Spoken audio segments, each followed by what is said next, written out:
Dad, happy Father's Day.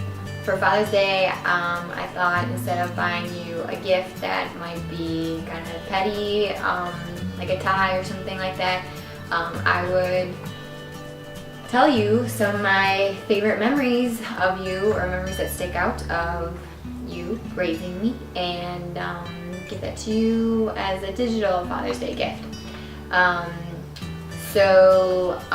One of my first memories of you, probably like the earliest I can remember back in a way, was being at our house on Fire Lane 9, and you came home after working a late night shift, I guess, and you got me out of bed and you were rocking me in the rocking chair and humming Amazing Grace. And I distinctly remember it was Amazing Grace.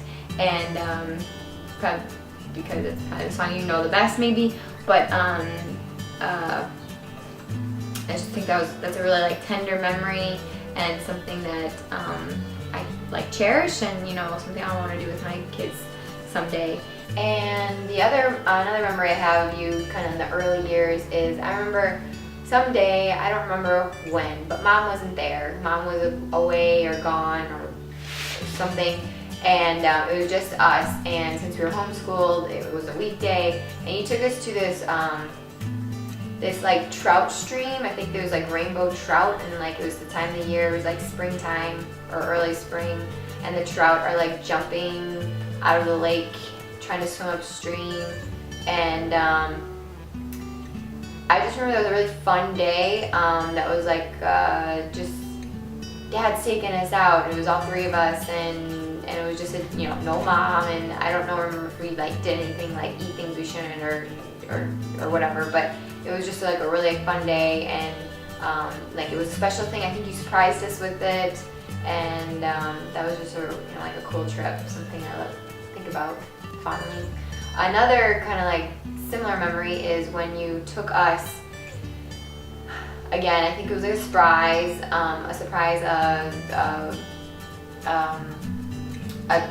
like a spontaneous trip, and I think you took us up to the woods, or maybe that waterfall area that we always go to that's near the woods. I'm not exactly sure where, but on the way there we went to A&W for lunch, and I think it was in Wausau, and or somewhere in the vicinity, and I think we got to order whatever we wanted or something, but they had the phone at the booth that you had to call in your order, and I just thought that was so cool. And that was just like another fun day where it was just Dad and us and no Mom, and we were this was like a cool like dad time, and it was a really fun time. Another memory that I have that I think a lot of us have is your enforcement on the rule of not calling Hannah Banana when she was born. And it was a very powerful thing that you're telling everyone not to call Hannah Banana. And to me, it didn't seem like a strict thing or a mean thing. To me, it was kind of like a protective thing. Like I knew that he was trying to avoid Hannah being made fun of or being called names, and so he was putting out this kind of like proactive mandate of like keeping us protected or keeping us from our feelings being hurt. And so to me, I see that in like a protective way. I mean, it's funny now, but back then it was like a very like protective thing, in that you really cared about if we were respected or if we were gonna get called names later. Another thing that was kind of like a thing that gave me a sense of protection, or just kind of like a sense of who I am and expectations, I guess, was how you would always joke about how I wasn't allowed to get married until I was 25. And I remember having a crush on someone who shall remain nameless, and I said to you at our house on Fire Lane 9, so I had to be 6, maybe 7. You were fasting that day, of all things, I remember. And I said something about like, you said this kid was a dweeb or something like that, and then I said, don't say that about my boyfriend. And you were like, a boyfriend? What? And I was like, well, he's a boy and he's my friend, so he's a boyfriend. But I did have like a little crush on this kid, and you like talked to me about dating, and then you said I'm not allowed to get married until I was 25. And I remember thinking kind of like, oh my god, my dad's so old-fashioned. He won't let me get married until I'm 25, and like, we'll see about that kind of thing. And I just remember thinking about that, it's a funny memory, but at the same time, it like laid out expectations. It just was, you know, something that I knew that you cared about who I dated or when I got married. I think that for a girl, that does a lot to her mindset as she grows up.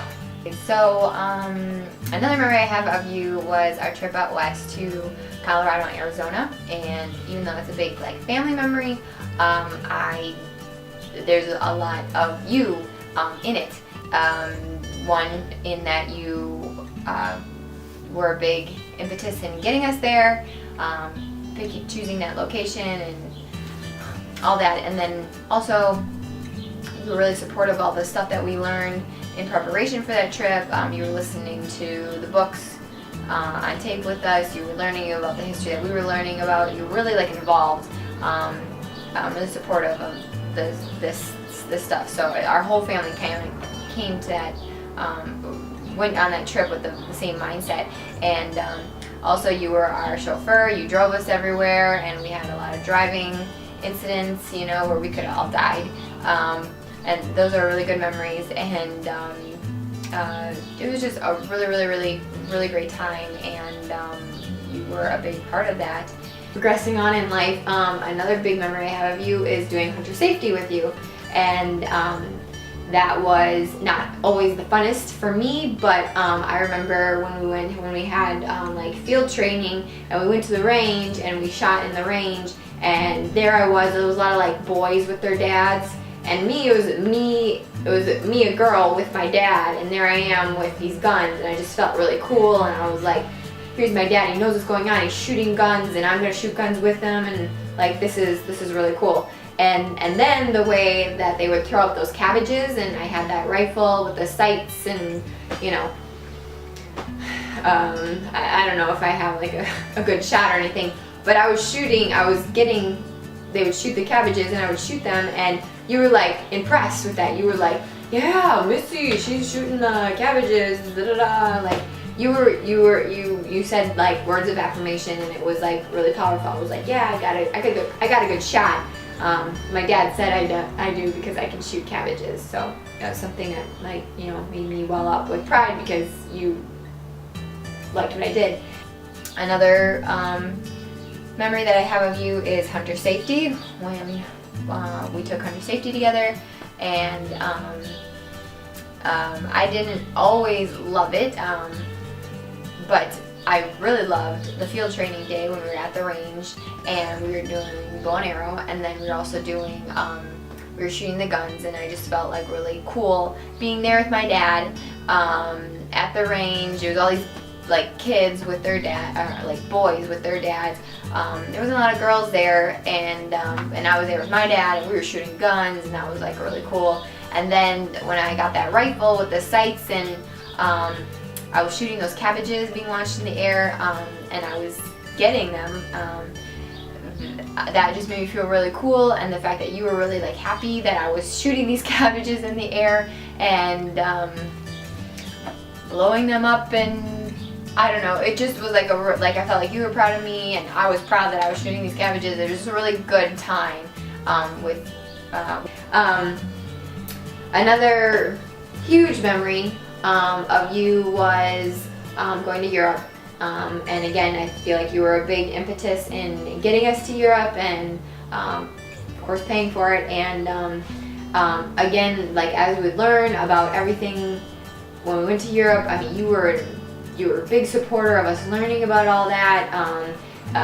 We listened to the books on tape in the car, and you were into the stories just as much as we were, and just all the places that you took us to, the like appreciation for history that you built into us, that when we went to Europe, even as a 12-year-old, I was just, I you know, the significance of the things that we were looking at and touching was there. And